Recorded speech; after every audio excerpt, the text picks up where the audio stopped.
السلام عليكم ورحمة الله وبركاته، والصلاة والسلام على رسول الله صلى الله عليه وسلم. في ليلة غاب فيها القمر، ظهر الكابوس الذي لم يجرؤ أحد على ذكره. ثعبان ضخم أسود كأنه قطعة من الجحيم التف حول أبراج القصر ليعلن بداية النهاية. بأعين تشتعل حقدا وأنياب تقطر سما، كان الثعبان يراقب القصر، بينما كانت الأميرة نورهان تنظر من شرفتها ببرود، غير مدركة أن اللعنة قد بدأت بالفعل. وفي أسفل القصر وسط صراخ الفقراء وقف الشاب زاد وحيدا في مواجهة جيش السلطان. لم يكن يملك سيفا، بل كان يملك سرا يرتجف له عرش الظلم. أشارت الأميرة نورهان بإصبعها نحو زاد من عليائها، وقالت بصوت تجمدت له القلوب: هذا المتسول تجرأ على النظر إلي، خذوه إلى ساحة الإعدام فوراً. سحل الحراس زاد نحو الزنزانات المظلمة، لكن الغريب لم يكن خوفه، بل تلك الابتسامة الغامضة التي ارتسمت على وجهه، وكأنه هو من يسحبهم إلى قدرهم. وفي عتمة السجن ظهر الرأس المرعب للثعبان الضخم عند النافذة، همس بصوت يشبه فحيح الموت: لقد حانت اللحظة يا صاحبي، القصر سيسقط والأميرة ستركع. كان السلطان يرتجف على عرشه، فالنبوءة القديمة تقول إن القصر سيهدمه شاب فقير يطيعه ملك الثعابين، وكان يرى الظلال تزحف نحوه من كل جانب. بينما كانت نورهان تتجمل أمام مرآتها الذهبية، رأت لثانية واحدة حراشف ثعبان تغطي وجهها الجميلة. صرخت وسقطت المرآة لتتحطم إلى 1000 قطعة. جاء يوم الإعدام، وقف زاد فوق منصة الموت، والمسافة بينه وبين النهاية لم تكن سوى لحظات، بينما كانت الأميرة تراقب المشهد ببرود من شرفتها. وفي اللحظة التي كان يجب أن ينتهي فيها كل شيء، انشقت الأرض وخرج منها الثعبان الأسطوري بصرخة هزت أركان المدينة ليقلب موازين القوة في ثانية واحدة.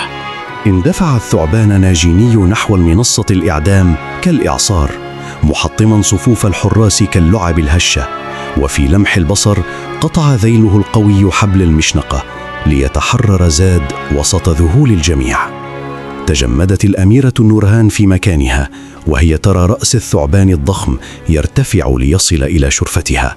كانت أنفاسه الحارة تلامس وجهها، وعيناه الحمراوان تخترقان روحها المتكبرة. بقوة وثبات قفز زاد فوق ظهر الثعبان الأسطوري، ممسكا بحراشفه الذهبية، وأشار بيده نحو بوابات القصر التي كانت مغلقة في وجه الفقراء لسنوات.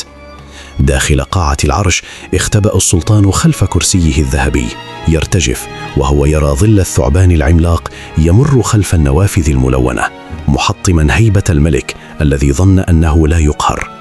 نظر زاد إلى الأعلى نحو الأميرة، لم تكن في عينيه رغبة في القتل، بل كانت هناك نظرة عدالة باردة أخبرتها بوضوح أن زمن السطوة قد انتهى.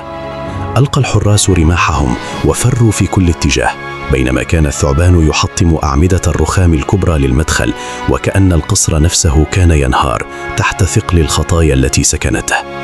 تعثرت نورهان في فستانها الحريري الطويل وهي تحاول الهروب للداخل، وانقطع عقد اللؤلؤ عن عنقها ليتناثر على الأرض، تماما كما تلاشت كبرياؤها في تلك اللحظة. تعالت صيحات الفقراء في الساحة وهم يرون الثعبان يمهد لهم طريقا للدخول إلى حدائق القصر التي كانت محرمة عليهم، لتبدأ أولى خطوات استرداد الحقوق المسلوبة.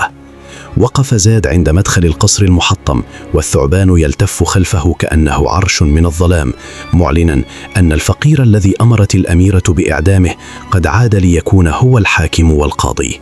حاصرها في الممر الطويل، اقترب زاد بخطوات هادئة، وفي مشهد لم يتخيله أحد سقطت الأميرة نورهان على ركبتيها أمام الشاب الذي احتقرته بالأمس. ركعت الأميرة نورهان على الرخام البارد، عيناها الزرقاوان اللتان لم تعرفا سوى الكبرياء امتلأتا بالخوف. وهي تنظر إلى زاد الذي وقف شامخا أمامها كالجبل. لم يقل زاد كلمة واحدة في البداية، بل اكتفى بالنظر إلى تلك الأميرة التي كانت قبل ساعات قليلة تأمر بإنهاء حياته، وكأنه يترك للصمت أن يفتك بما تبقى من كبريائها. فتح الثعبان ناجيني فكيه خلف زاد، وانبعث منه ضباب أخضر شحب له وجه الأميرة التي غطت وجهها بيديها المرتجفتين ظنا منها أن لحظة افتراسها قد حانت. مد زاد يده بكل هدوء ورفع التاج الذهبي عن رأس الأميرة نورهان في حركة رمزية جعلت قلبها يسقط قبل أن يسقط التاج من بين يديه على الأرض. ترك التاج محطما على الرخام واستدار معطيا ظهره للأميرة الراكعة ليمضي بخطوات وافقة نحو قاعة العرش، حيث ينتظره الحساب الأكبر مع السلطان. داخل قاعة العرش كان السلطان يحاول يائسا إغلاق صندوق خشبي مليء بالذهب، وكأن تلك العملات المعدنية ستكون درعا يحميه من غضب الفقراء الذي انفجر. فجأة حطم ذيل الثعبان الأسطوري أبواب القاعة الضخمة، ودخل زاد من وسط الغبار والحطام ليرى السلطان يسقط أرضا بجانب كنوزه التي لم تعد تنفعه بشيء. تبعت نورهان زاد بخطوات منكسرة، شعرها الأسود المنسدل كان مبعثرا، وعندما رأت والدها منبطحا على الأرض أدركت أن العالم الذي بنوه على الظلم قد انهار. وقف زاد أمام العرش السلطاني، لم يجلس عليه بل وضع يده عليه باحتقار، بينما كان الثعبان يلتف حول قاعدة العرش كأنه يحميه من أي محاولة للعودة للوراء. أشار زاد بيده نحو النافذة المطلة على المدينة، حيث كان الفقراء يدخلون حدائق القصر حاملين المشاعل، وقال بصوت هادئ: اليوم يعود القصر لأصحابه، وأنتم ستعرفون معنى الجوع. بينما كان السلطان يرتجف على الأرض، وقف زاد بجانب العرش الذي كان يوما رمزا للظلم، والثعبان ناجيني يلتف حوله كحارس أبدي للحقوق المستردة. نظرت الأميرة نورهان إلى والدها المنكسر بخزي قبل أن يشير زاد بإصبعه نحو مخرج الخدم، آمرا إياهم بمغادرة قاعات الترف التي لم يعودوا يستحقونها. خرج السلطان وابنته عبر ممر حجري خلفي يجران أذيال الخيبة، ولا يحملان معهما سوى ذكريات مريرة لسطوة زالت في ليلة لم يكن لها فجر. التفت السلطان ليلقي نظرة أخيرة على قصره، فرأى عيني الثعبان الحمراوين تلمعان من بعيد، وكأنه تذكره بأن العدالة قد تبيت لكنها أبدا لا تموت. وفي مطابخ القصر الواسعة جلس الفقراء الذين طالما عانوا من الجوع يأكلون من الأواني الذهبية التي كانت تملأ بألذ الأطعمة بينما هم يتضورون ألما. راقب زاد الفرحة في عيون الناس، وبين يديه قطعة خبز جافة ليذكر نفسه بأن القوة التي نالها هي أمانة في عنقه وليست وسيلة للتباهي كما فعل غيره.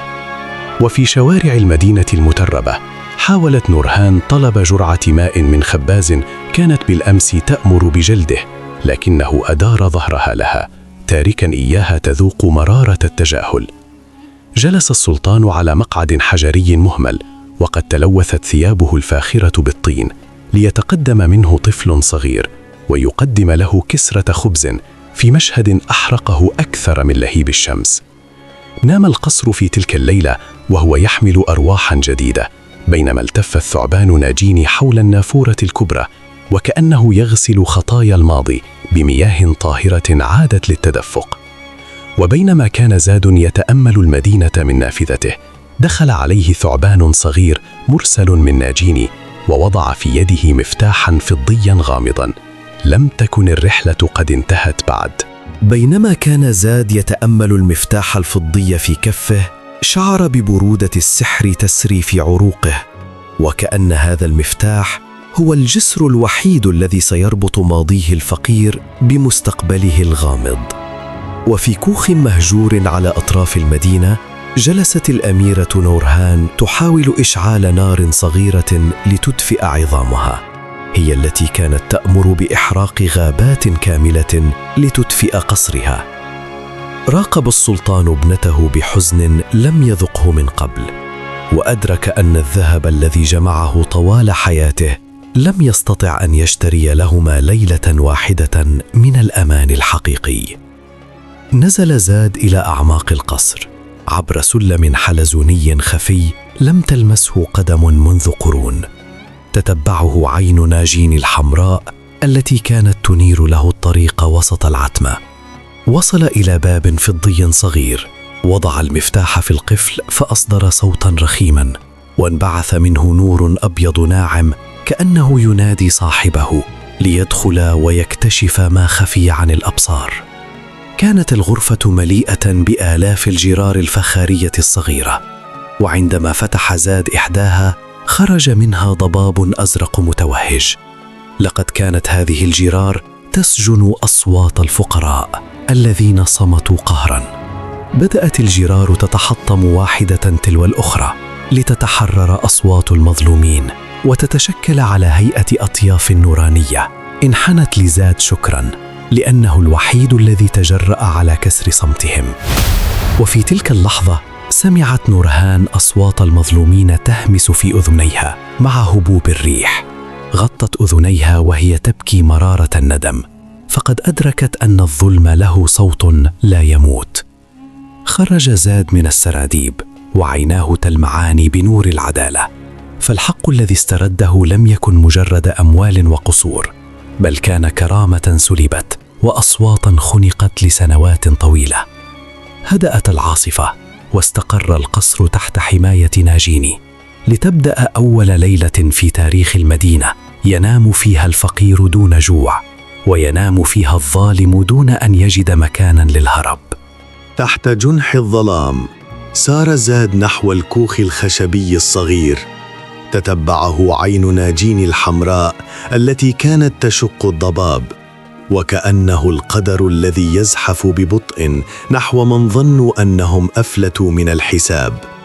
عندما انفتح باب الكوخ رأت نورهان ظل زاد يمتد فوق الأرض المحطمة. لم تصرخ ولم تهرب، بل نظرت إليه بعينين ذابلتين أدركت فيهما أن المهرب الوحيد كان مواجهة الحقيقة.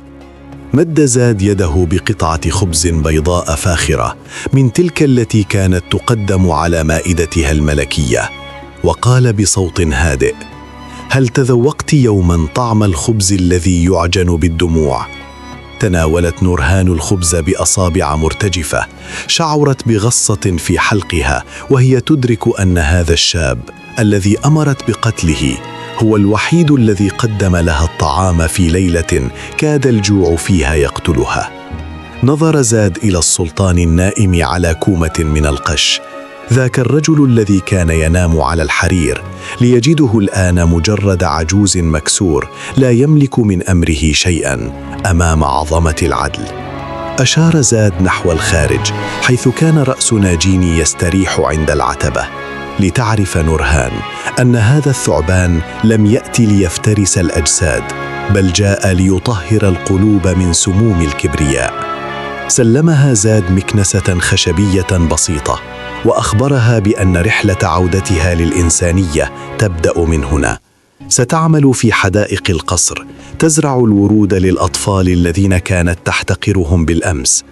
انحنت نورهان بقبول لم تعهده من قبل، وقفت وهي تمسك بالمكنسة كأنها تمسك بأمل جديد، مدركة أن العمل الشاق هو وحده ما سيغسل سواد ماضيها. ومع أول خيوط الفجر عاد زاد إلى القصر، تتبعه ناجيني، بينما بدأت شمس الحقيقة تشرق على مدينة تعلمت أن الظلم مهما طال فإن للفقراء ربا لا ينسى. سارت الأميرة السابقة نحو بوابات القصر بكرامة جديدة لم تعرفها وهي تلبس التاج، فالحرية الحقيقية ليست في الحكم بل في القدرة على إصلاح ما أفسده الغرور. بدأت نورهان عملها الأول تحت شمس الصباح.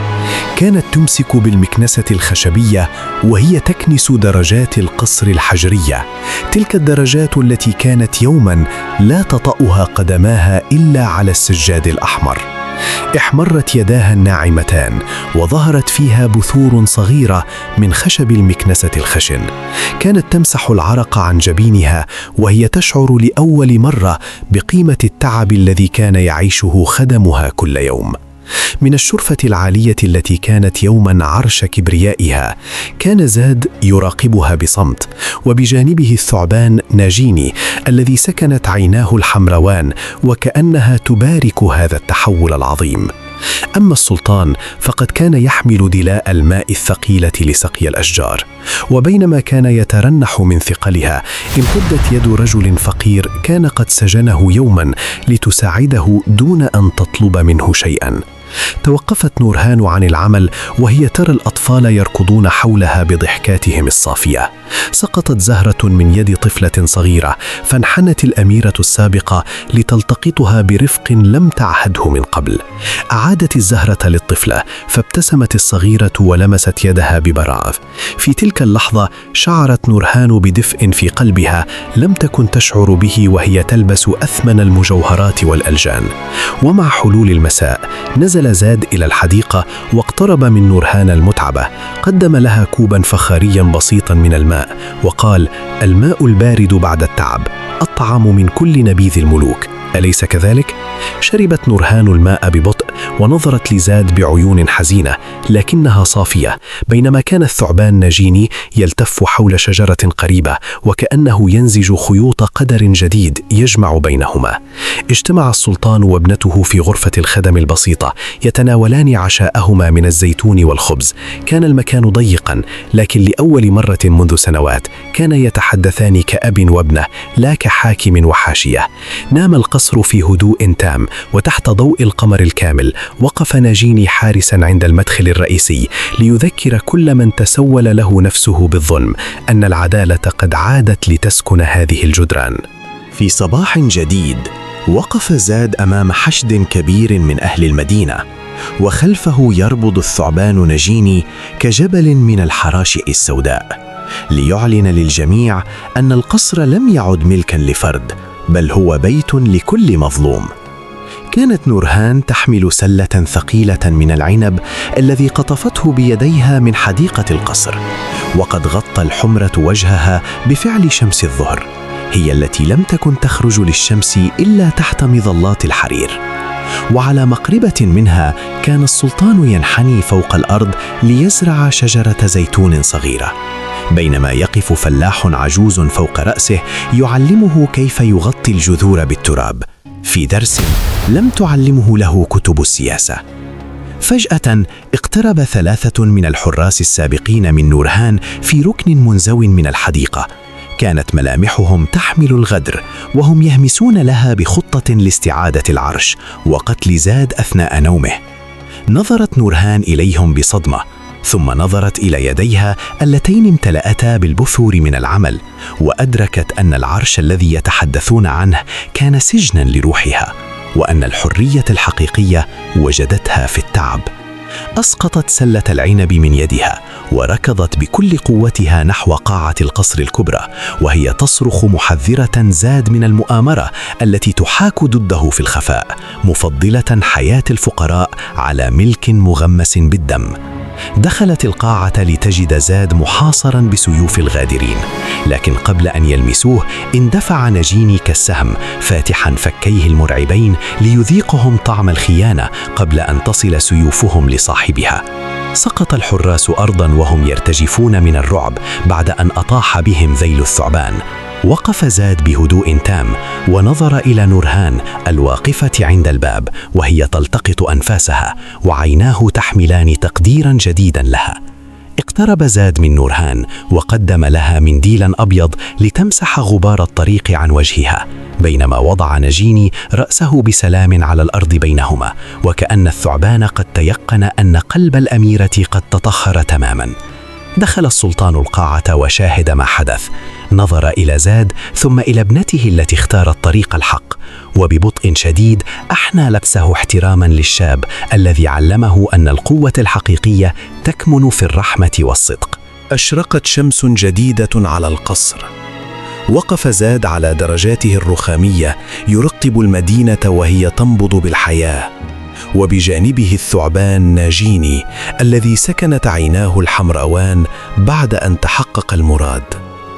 أما نورهان فقد صارت تقضي نهارها بين أطفال الفقراء في حدائق القصر، تعلمهم كيف يزرعون بذور الأمل، وهي تبتسم بصدق لم تذقه يوما وهي فوق عرشها. وفي مكتبة القصر جلس السلطان السابق يقرأ الكتب للحكماء والفقراء، مستبدلا سلطة السيف بسلطة العلم، ومدركا أن احترام الناس يكتسب بالقلوب لا بالخوف. بدأ الثعبان الأسطوري يغير جلده القديم لتظهر من تحته حراشف ذهبية واهجة، وكأن ناجيني نفسه كان يتطهر مع تطهر هذا القصر من دنس الماضي والظلم.